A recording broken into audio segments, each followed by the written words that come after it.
So I was sitting here tonight doing a little bit of maintenance with my plants, and I thought I'd turn the camera on and show you guys what I'm doing. So I start everything in soil blocks. So I have a couple of videos out on that, on how to make them and what you need for that. And so you can see this is a soil block. And you can see that I have an Amish paste tomato here. Now, I was going to look at my plants today, and I'm noticing that a lot of my tomatoes on the bottoms of them, you know, their small initial leaves are falling off and they just are looking really crowded.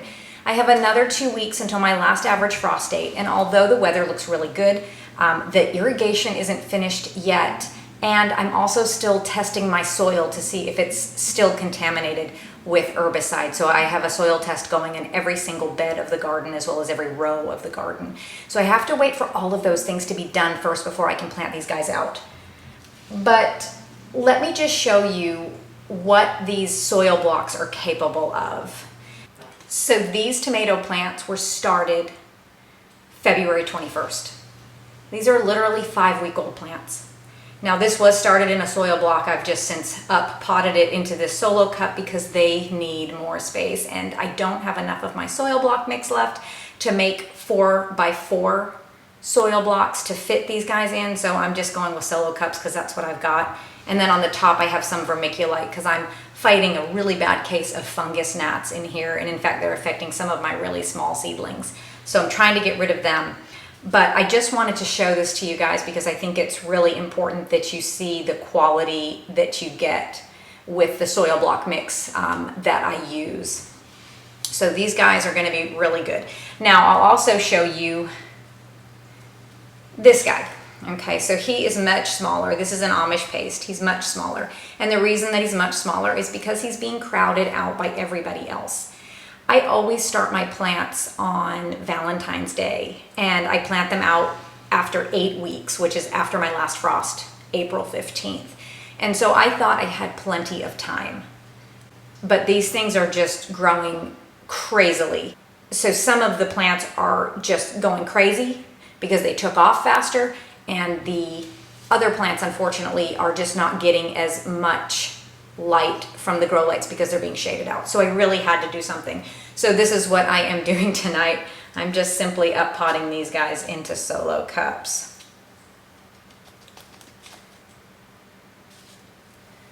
I'll set him up there. But one thing that I wanted to kind of talk to you guys about tonight while I did this, actually I wasn't even planning on really talking about this at all, but I wanted to kind of talk to you guys about something that I think that you should be doing, and that is doing as much of a garden this year as you can.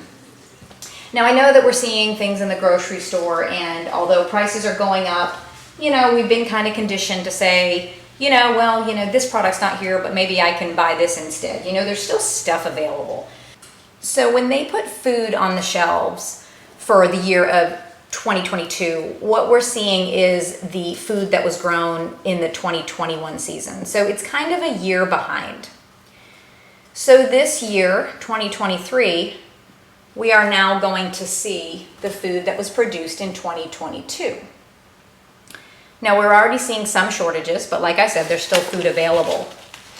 But I am desperately afraid that with the droughts and with the everything going on in the bread bowl of the world, if you catch my drift, wheat, you know, I mean, wheat is used in a ton of things. Plus you have a bunch of farmers that liquidated a lot of their cattle. We've got a local cattle farmer here, and so kind of get a little bit of information on that. But you've got a lot of cattle farmers that have liquidated a lot of their cattle because of the droughts and the cost of hay and the rising feed and all that stuff. So I'm pretty concerned that we're going to see some really big food crises coming up. And so I think that although a lot of people say that if you're starting a garden, really start small and do this, I'm going to push you guys to say, hey, you know what? Don't start small. Do as much as you can. because honestly, there's really no downside to preparation. If worse comes to worse, all you've done is hedge yourself against inflation at the grocery store. But if something bad does happen, then you've made sure that you and your family are okay. And guys, I mean, I know it's tough. I mean, believe me, I'm living this. This was not my dream. This was not my plan. I wanted to be a stay-at-home mom, which I am, but I didn't know that I'd be running, you know, a farm of sorts, a homestead with animals and gardens, and, you know, I just kind of wanted to stay home and homeschool my kids and run to Hobby Lobby when there was a good sale on something fun. And yeah, so I mean, I feel you. I know that this is not all fun and games for sure. It's a lot of hard work, and at the end of the day, gosh, I mean, you can come in so dirty from working outside and just preparing that, I mean, I don't know, it's just kind of crazy. So I really want you guys to give a good thought to maybe planting a little extra this year. You know, there's a lot of things that don't need to be started inside that can be direct sown. Maybe do an extra batch of that. Maybe do an extra row in the garden. Maybe an extra garden bed. Or there's also certain crops that you can plant that are really going to be good for self-sufficiency. So for example, like Irish potatoes, you know, they've got a lot of nutrients, a lot of minerals. You can grow a lot of those. And what's really great about those too is that when you harvest them, you should be able to bring those inside and just store those. So no preservation needed at that time. Now you might want to preserve them a little later after the garden season sort of slows down. But that's a really good nutrient dense food, as well as sweet potatoes. Now last year we grew about 300 pounds of sweet potatoes, and this year I was thinking, man, I'm not really gonna grow those. I still have, I don't know, probably a good 75 pounds left over, plus I've canned some. But guys, I'm growing sweet potatoes again this year. I mean, we are maxing everything out. And I've also cut down on a lot of the, I don't know how to say it, a lot of the frilly stuff, you know? There's always these fun things that you wanna plant, and you know, kind of novelty items, right?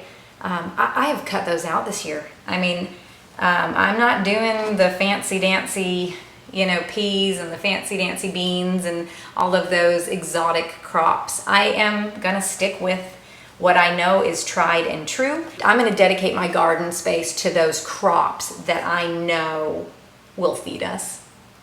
So I'm also doing a medicinal herb garden this year, and I have done that for a few years now. And with that, what I kind of do, now I do have a medical background, but what I kind of do with that is I take one medicinal herb a year, although I grow many of them and preserve many of them. But I'll take one a year and I'll learn specifically about that one. So 2 years ago, that was calendula. So now when I grow calendula or pot marigold, I know how to harvest it, I know how to grow it, I know what to do with it, and I know how to use it medicinally. And so this year, I think for me, I think it's gonna be marshmallow.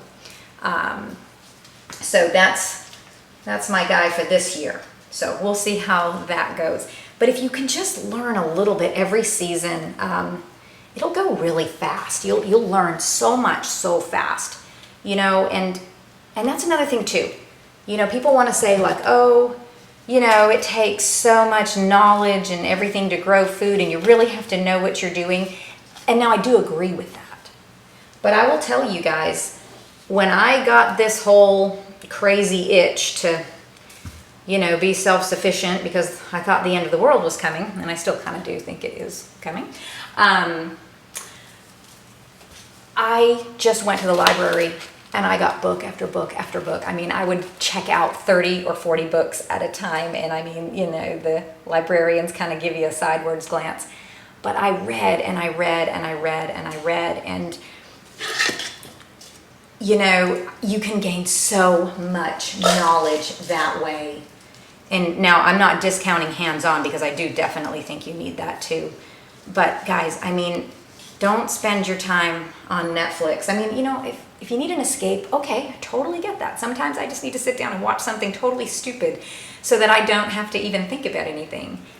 But you know, use that as a one-time kind of thing, right? Don't spend every night doing that. We really need to get down to business now. And as much as there are people that don't see it, there are people that do see it. Like tonight I talked to one of my friends that I hadn't seen in a while, and she was like, no, we're totally preparing. We're totally getting ready.